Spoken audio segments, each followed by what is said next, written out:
I'm going to show you how to make a Ramcooler. Now, I don't know if you have a Ram, but if you do and he's getting hot, feed him this and he'll cool down. We're going to start off with some ice. Go ahead and pour that into your glass, just like so.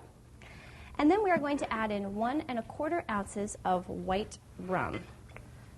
That's 1. Flip that over and do half of this side, and you've got 1/4. That's 1 1/4 ounces.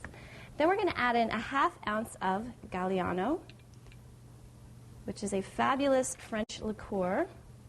And we're going to add in 2 ounces of lime juice, which is about 4 good squeezes. So this is going to be a very lime-flavored drink. All right. We're going to go ahead and shake that up.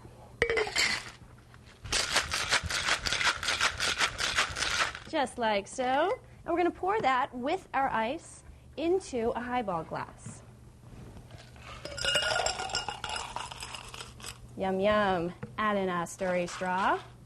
And we're going to garnish this with a cherry and a wedge of lime. And little known fact, this drink was created by Fred Falkenberg of Canada, who won the 1976 IBA International Cocktail Competition with this very Ramcooler. Enjoy. Cheers.